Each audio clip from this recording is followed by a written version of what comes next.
Cette vidéo a pour objet de donner quelques détails historiques, culturels, littéraires, cinématographiques et archéologiques auxquels le titre The Book of Souls fait référence. Je vous propose de revenir sur le contexte du 16e album d'Iron Maiden, sorti le 4 septembre 2015, et déjà le 5e depuis le retour de Bruce en 1999, d'analyser rapidement les paroles, la pochette et les autres éléments visuels de cet album, de clarifier le sens de ce morceau qui, selon moi, amène à une analogie. J'y reviendrai plus tard. Bien qu'il ne s'agisse pas d'un album concept au sens strict du terme, car tous les titres ne sont pas nécessairement liés au thème principal, des références à la mort, à l'âme, à la mortalité et au rêve de l'immortalité apparaissent tout au long du disque. Je pense notamment à deux titres co-composés par Steve Harris et Adrian Smith. Le premier, Tears of a Clown, en hommage au regretté Robin Williams, et le second, Death or Glory, en référence au fameux Red Baron, le Baron Rouge, en fait Manfred von Richthofen, le pilote allemand de légende d'un triplan lors de la Première Guerre mondiale.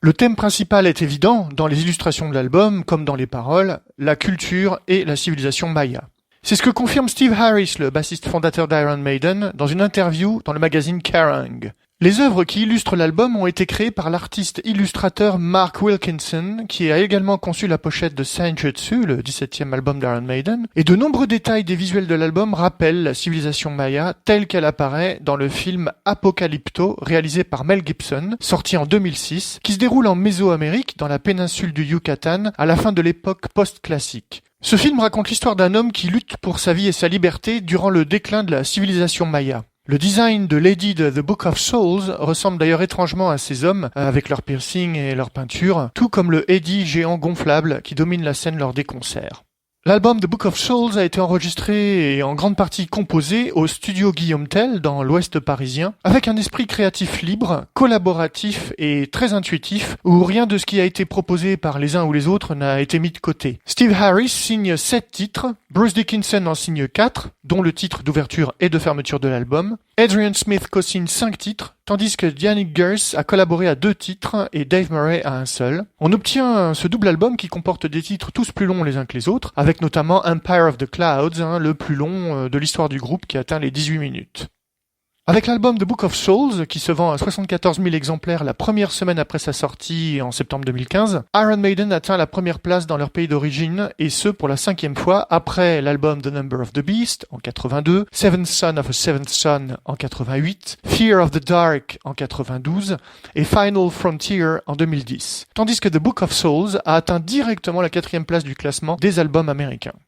Mais concentrons-nous maintenant sur le titre The Book of Souls, que Steve Harris a écrit avec le guitariste Yannick Gers, qui, rappelons-le, est dans Iron Maiden depuis qu'il a remplacé Adrian Smith en 1990, ce dernier étant d'ailleurs revenu depuis 1999. Steve Harris donne son interprétation de la signification de ce titre au magazine Classic Rock. Cela vient de la culture maya en Amérique du Sud, dit-il. Ça m'a intrigué, de la même manière que je m'intéressais à l'Égypte ancienne lorsque nous avons fait Power Slave. Les Mayas croyaient aux enfers et avaient peur de perdre leur âme. Cet élément mystique était la clé de la chanson. D'ailleurs, Steve Harris a admis que le riff rapide du morceau écrit par Yannick Gers est assez similaire à celui de Lost for Words, le titre instrumental de l'album Power Slave, mais avec des notes différentes et dans une tonalité différente. Iron Maiden s'est envolé 5 mois après la sortie de l'album, le 24 février 2016, à bord de son nouveau Boeing 747 Air Force One pour leur nouvelle tournée qui a commencé aux États-Unis avant de se poursuivre en Amérique du Sud et par le reste du monde. Et ce sont au final 117 concerts qui seront donnés. Les musiciens ont préféré attendre que le chanteur Bruce Dickinson, qui avait découvert qu'il était atteint d'un cancer à la fin de l'année 2014, finisse son traitement et retrouve la forme avant de sortir le disque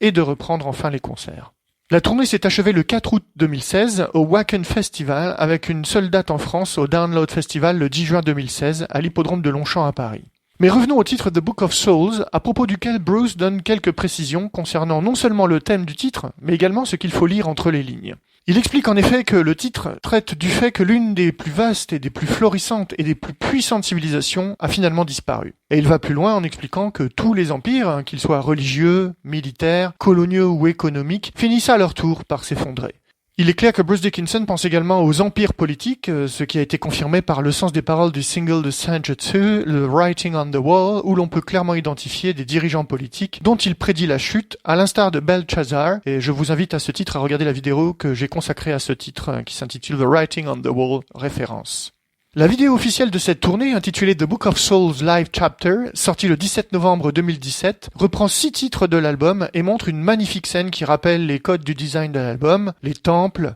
les glyphes, les flammes, l'esprit mystique, l'ambiance de cérémonie sacrificielle, etc. Tout y est, et ainsi que le nouveau Eddie qui apparaît lors du show sous forme de chaman maya. Alors jetons tout d'abord un coup d'œil à la structure de ce morceau qui dure quand même 10 minutes. Une première partie est constituée d'une intro calme à la guitare acoustique et d'un premier couplet, d'un deuxième, puis d'un pont en 2 parties où le chant suit la mélodie de la guitare et d'un premier refrain. Vient ensuite une seconde partie constituée cette fois d'un seul couplet, puis d'un pont toujours en 2 parties où le chant suit la mélodie de la guitare et d'un second refrain qui annonce le break qui arrive à la moitié du morceau exactement à 5 minutes et 11 secondes. La deuxième grande partie du morceau démarre à un rythme beaucoup plus rapide et les solos arrivent, d'abord celui de Dave Murray, à la suite duquel un nouveau pont où le chant suit une nouvelle fois la mélodie, puis c'est l'arrivée d'Eddie sur scène sous les acclamations de la foule, ensuite c'est le même pont où le chant suit une nouvelle fois la mélodie, suivi des solos, d'abord Gianni Gerst puis Adrian Smith, et le morceau se termine par son titre et une outro qui vient conclure le titre comme il avait commencé.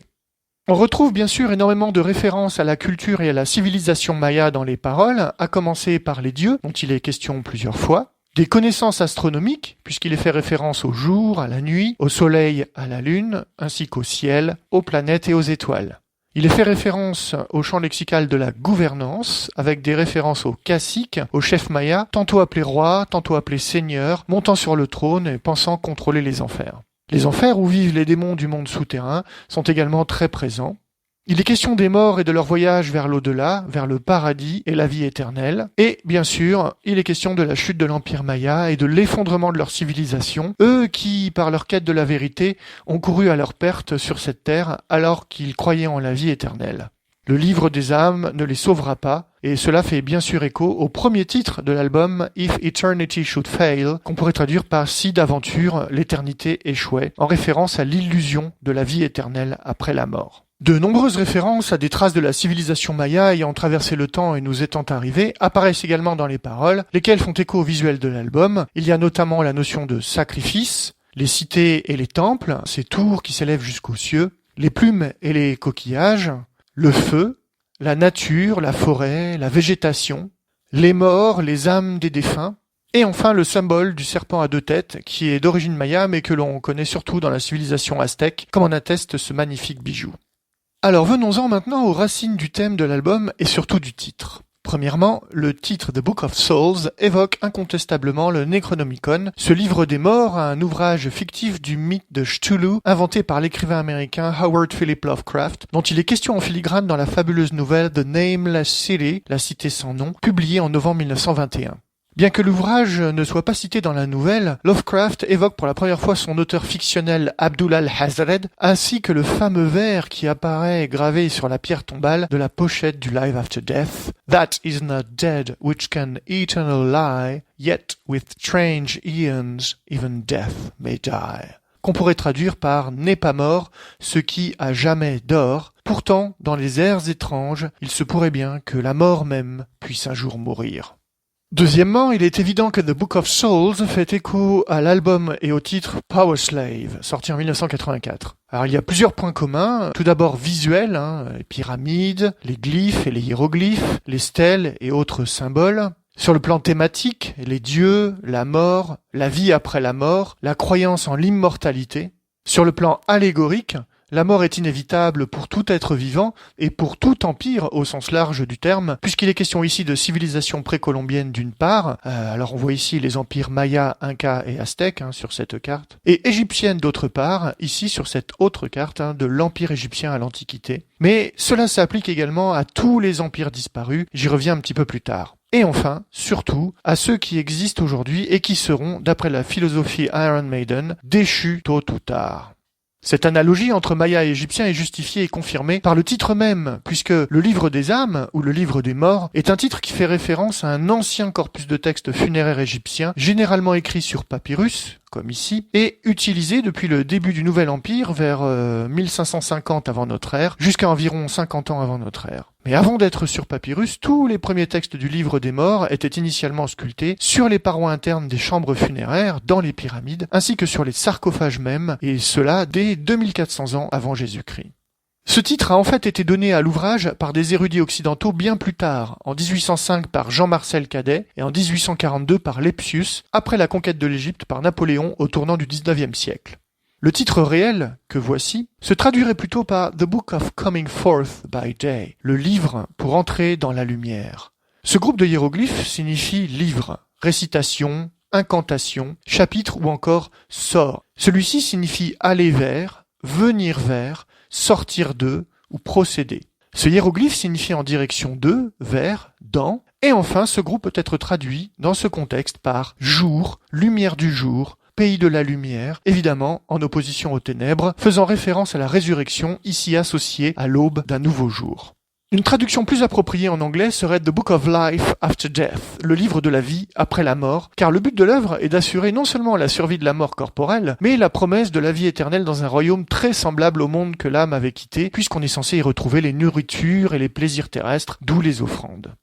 Les sorts, écrits d'abord en hiéroglyphes linéaires verticaux, puis en écriture hiératique, une écriture qui permettait aux scribes d'écrire rapidement en simplifiant les hiéroglyphes et qui était utilisée dans l'administration, fournissaient cette assurance grâce à des détails précis sur ce à quoi s'attendre après la mort et le type de connaissances requises pour atteindre le paradis. On voit ici, au fond de ce sarcophage, la carte des 2 chemins à suivre pour voyager dans la barque du dieu soleil Ré, sortir du monde souterrain des morts et traverser le royaume d'Osiris, c'est-à-dire accéder à la vie après la mort. Bien que l'ouvrage soit souvent appelé livre, il s'agit en fait d'une compilation de textes écrits à des moments différents, finalement rassemblés sous forme de livre en tant que tel, consistant en un certain nombre de sorts magiques destinés à aider le voyage d'une personne décédée à travers le Duat ou le monde souterrain, l'au-delà.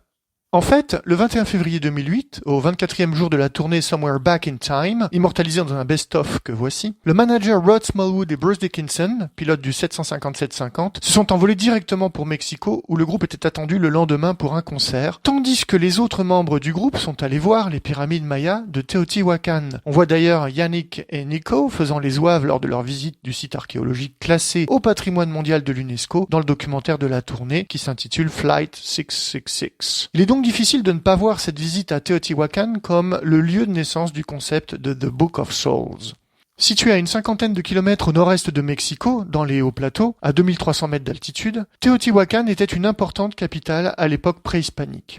Cette cité, dont l'origine remonte à plus de 2000 ans avant Jésus-Christ, était à l'origine multiethnique et abritait des peuples mayas, zapotèques, totonacs et mixtèques, qui ont tous fini par disparaître. Même les Aztèques qui y vinrent en pèlerinage, car ils considéraient ce site comme le lieu de naissance du soleil, ne savaient pas qui l'avait construite, qui y vivait, ou pourquoi et comment elle avait disparu. Ce sont d'ailleurs eux, les Aztèques, qui ont donné à la vaste ville déserte le nom de Teotihuacan, ce qui signifie le lieu où les dieux ont été créés en nahuatl, la langue des Aztèques. Les ruines de cette métropole, située au pied de la montagne Cerro Gordo, abritaient autrefois jusqu'à 100 voire 150 000 personnes, peut-être même encore davantage, mais au milieu du VIe siècle, des indices suggèrent qu'elle a été détruite lors d'un soulèvement civil après des décennies de sécheresse et de famine. Les causes de la chute de cette civilisation seraient ainsi tant sociales qu'écologiques. Ce dernier point est intéressant si on en croit les toutes dernières conclusions des archéologues qui établissent un lien entre pic démographique et changement climatique. Il est en effet question que la civilisation maya ait décliné puis disparu à cause des changements climatiques dans une étude publiée très récemment dans Quaternary Science Reviews.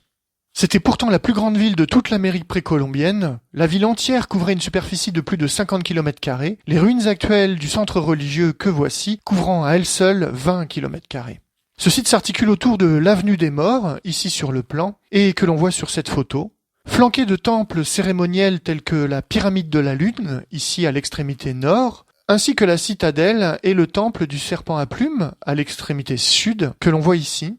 et l'énorme pyramide du Soleil, sous laquelle, en 2008, un guide local a accordé une bénédiction cérémonielle à Nico, qui a offert une prière de bonne volonté en retour. On le voit ici dans cette capture d'écran de la vidéo Flight 666. Le site ne sera décrit qu'au XVIe siècle par Bernardino de Sahagún et une première série de fouilles sera effectuée en 1675 par Carlos de Sigüenza y Góngora, puis en 1864 par Désiré Charnay. Les premières restaurations furent entreprises en 1905 par Léopold Bâtre et en 1987, le site a reconnu l'inscription sur la liste du patrimoine mondial de l'UNESCO. Durant son apogée, entre 450 et 550 après Jésus-Christ, la ville étendit son influence sur toutes les régions civilisées de la Mésoamérique, c'est-à-dire l'ère culturelle occupée par les civilisations précolombiennes correspondant au Mexique actuel et au nord de l'Amérique centrale, dans la péninsule du Yucatan, ici encadrée en rouge. Donc cette zone est riche en sites archéologiques mayas que Bruce Dickinson a visité lors d'un séjour de 3 jours en mars 2016 à Tulum, Chichén Itzá et Ekbalam dans le cadre de la promotion de l'album accompagné d'un journaliste et d'un photographe.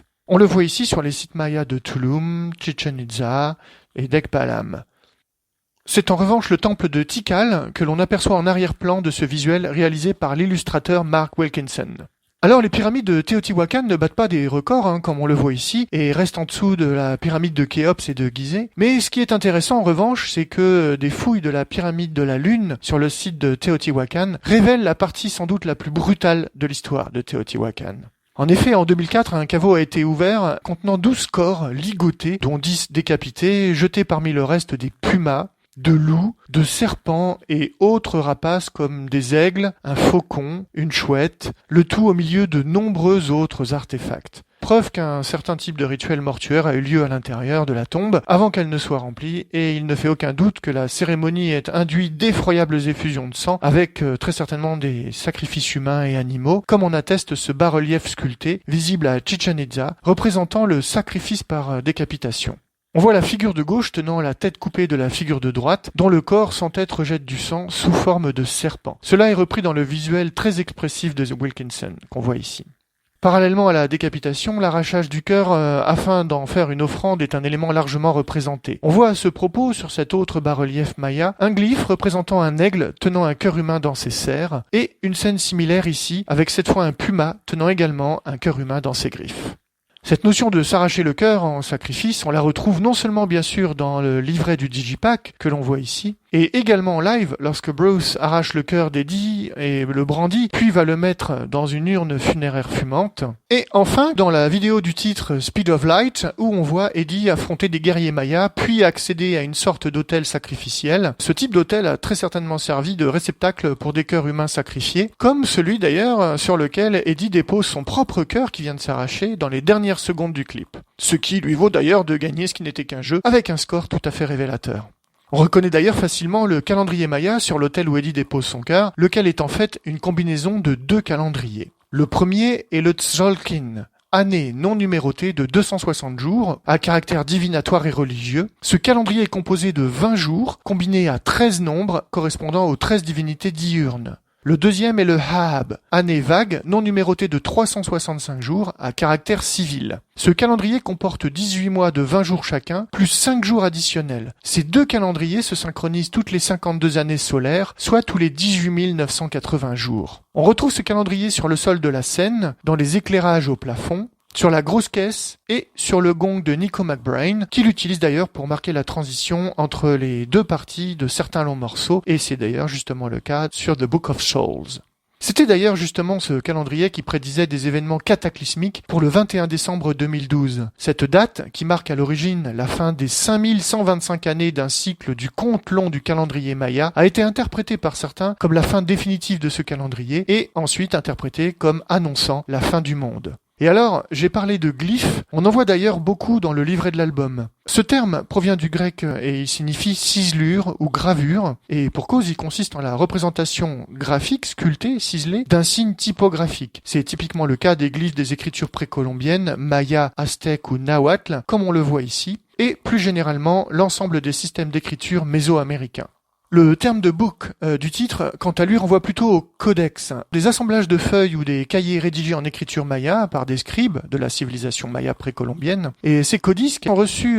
les noms des villes dans lesquelles ils ont été désormais conservés ou étudiés. Donc on parle du codex de Madrid, du codex de Paris, le codex Peresianus du XIIIe siècle, le codex de Mexico, le codex Grolier, et enfin du codex de Dred, le plus important des 4, celui qui contient le plus grand nombre de pages. Lors de la conquête espagnole du Yucatan au XVIe siècle, dont il est fait référence dans les paroles, Il existait de nombreux livres semblables qui furent par la suite détruits sur une large échelle par les conquistadors et les prêtres missionnaires, sur ordre notamment de l'évêque Diego de Landa en 1562, un prêtre cruel et fanatique qui mena une violente campagne contre ce qu'il appelait l'idolâtrie et qui pensait qu'il s'agissait de livres de sorcellerie. Alors ils ont été détruits, brûlés, on parle d'autodafé, afin d'empêcher les Mayas de poursuivre leurs rites et de tenter de les christianiser. S'il subsiste de nombreuses inscriptions sur les monuments et stèles de nos jours, la destruction de ces codices, qu'elles soient naturelles, dues à la chaleur et à l'humidité, ou volontaires, comme je viens de l'évoquer, prive irrémédiablement les archéologues et les historiens de la consultation de la quasi-totalité des archives écrites de la civilisation maya. Et c'est bien ce que souligne Bruce Dickinson lorsqu'il évoque la disparition d'une civilisation pourtant moderne, scientifique, élaborée, organisée, qui maîtrise entre autres l'astronomie et l'écriture, supposée immortelle ou éternelle. Heureusement, les glyphes gravés et sculptés nous sont parvenus, ainsi que les glyphes peints sur les pièces de poterie qui ont subsisté et qui permettent aujourd'hui non seulement de comprendre ce qui est écrit, mais également d'affirmer un certain nombre de choses concernant les Mayas, comme en témoigne l'ouvrage passionnant de Francis Robisek de l'Université de Caroline du Nord. Cette étude des vases et autres poteries de la civilisation maya complète les conclusions tirées de l'analyse et de la traduction des codices sur papier amatl, c'est-à-dire papier végétal, car ils sont bien plus anciens, certains vases datent même du 5e siècle alors que les codices papier sont plutôt du 13e. Mais ce n'est pas tant la violence des rituels mayas qui fascine Iron Maiden, c'est surtout le fait qu'une civilisation aussi évoluée sur le plan scientifique notamment n'ait pas pu enrayer son inéluctable disparition, laquelle est très certainement multifactorielle, cela apparaît dans les paroles. En histoire et en philosophie, on parle alors de morphologie des civilisations, c'est-à-dire qu'elles naissent, grandissent, se développent, atteignent une apogée, puis déclinent et finissent par disparaître. C'est le cas des Mayas et des autres civilisations de la Mésoamérique, connues pour leurs pyramides à degrés, des Rapa Nui de l'île de Pâques et leurs gigantesques moaïs, de l'Égypte antique et de ses fameuses pyramides, des Khmers de la péninsule indo-chinoise et leurs temples envahis par la végétation aujourd'hui, des Assyriens du Proche-Orient et de leurs temples, de l'Empire romain et son Colisée, de l'Empire perse et Persépolis, et etc., etc. D'ailleurs, Bruce Dickinson ne manque pas de verbaliser cette analogie au gré des lieux où Iron Maiden se produit en concert. Et il est évident qu'il considère que ce phénomène ne concerne pas uniquement les civilisations anciennes, mais également les civilisations contemporaines et leurs anciens empires coloniaux à leur apogée. Alors je pense à l'Empire français au milieu du XXe siècle, à l'Empire britannique au début du XXe, à l'Empire espagnol à la fin du XVIe, à l'Empire portugais au milieu du XVIe, à l'Empire allemand au milieu du XXe, à l'Empire des Pays-Bas à la fin du XVIIe, à l'Empire du Danemark ici au début du XVIIIe, bien sûr également à l'Empire russe en 1917, etc., etc., tout comme ce qu'on pourrait nommer l'Empire américain, tant économique que militaire, comme on le voit sur cette carte, ou également l'Empire chinois, entre guillemets, qui se traduit par des investissements financiers un peu partout à la surface du globe, comme on le voit dans ce document. Bref, on en revient à ce qu'évoque The Writing on the Wall, le premier single de Senjutsu, que j'ai évoqué tout à l'heure, et je le rappelle, ce titre traite d'une part de l'arrogance et du mépris de certains dirigeants de certains empires contemporains, entre guillemets, qui restent sourds et aveugles à la souffrance des peuples, qui finissent quand même toujours par se révolter et renverser les tyrans, et qui, d'autre part, dénoncent les nations qui les suivent dans leur sillage. Le clip est clair sur ce point. Il faut donc voir une analogie entre ce qui a détruit la civilisation maya au VIe siècle et le monde d'aujourd'hui où les problématiques géopolitiques se combinent avec différents enjeux, notamment économiques, on a ici la carte de la crise financière et économique de 2008, des enjeux liés à l'alimentation, on a ici la carte de l'insécurité et de la dépendance alimentaire, des enjeux sociaux, avec ici la carte des tensions sociales dans le monde contemporain, des enjeux liés à la santé, avec la carte de la crise sanitaire due au Covid-19, des guerres, carte des conflits ici dans le monde en cours actuellement, et enfin des enjeux climatiques, avec ici une carte qui nous montre tous les différents problèmes liés au climat, à commencer par la fonte des neiges éternelles et des glaciers, là avec l'amenuisement des ressources en eau, les effets de la surpêche et la disparition des ressources en milieu aquatique, ici l'effondrement des écosystèmes, la chute de la production agricole, les incendies, l'érosion côtière et la montée des eaux,